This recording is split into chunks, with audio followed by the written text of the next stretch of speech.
ሲንግል ማምነት ኃጢአት አይደለም።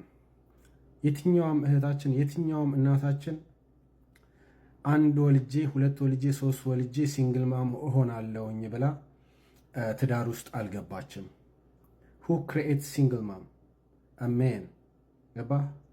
እኛ ነን ሲንግል ማምን ሲንግል ማም እንድትባል ያደረግነው እኛ ነን። ገባ? ምን ማለት ነው ሲንግል ማምነት? ሲንግል ማምነት ማለት እኮ በቃ ካገባች በኋላ ከወለደች በኋላ ከባሏ ጋራ አብሬ እኖረዋለሁ ብላ ካሰበችው ሰው ጋር በሆነ በማያስማሙ ነገሮች ላይ የመጨረሻ ጥግ ላይ ሲደርሱ በቃ ልጆቻችንን ለየብቻ ሆነን እናሳድግ፣ አንጠፋፋ፣ ክፉ ነገር አንተሳሰብ ብሎ ልጆቻቸውን ለየብቻ ማሳደግ ማለት ነው። ሰሞኑን ዮኒ ማኛ የሚባለው ልጅ ፔጅ ላይ የሆኑ ሽልጥልጥ ወንዶች ተሰብስበው ከሱም ጭምር በጣም ሴቶችን ዲስከሬጅ የሚያደርግ ነገር ሲያወሩ ነበረ። ገባ? ሲንግል ማም ሆነው ልጆቻቸውን ለትልቅ ደረጃ አሜሪካን ሀገር ላይ አስተምረው አስመርቀው ድረው የሚኖሩ ሰዎች አሉ። ሃይ ክላስ የሆኑ ሴቶች አሉ።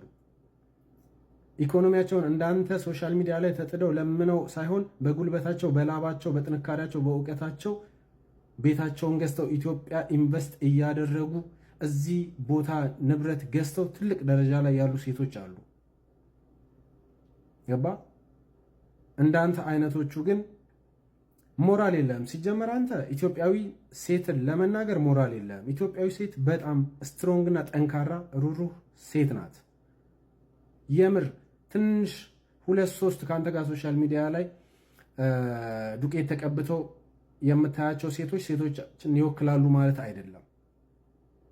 ገባ? እና ራስን ብታረም ሴቶቻችን ባትናገራቸው መልካም ነው። እንዳንተ አይነቶቹ ፀጉራቸውንና ኮሊታቸውን አሳምረው የገንዘብ ያላትን ሴት ፈልገው ገንዘቧን ለመብላት ሴት ስር የሚሽለጠለጡ ወንዶች አሉ። እናንተ ደግሞ ወንድን ትወክላላችሁ ብዬ አላምንም። እና ስርዓት ቢኖራችሁ አሪፍ ነው። ባትደግፋት እንኳን you don't have right to criticize። ገባ? በጣም ነውረኝነት ነው፣ ዝቃጭነት ነው። ብዙ ጥፋቶችን ስታጠፋ እኔ ያውቃለሁኝ።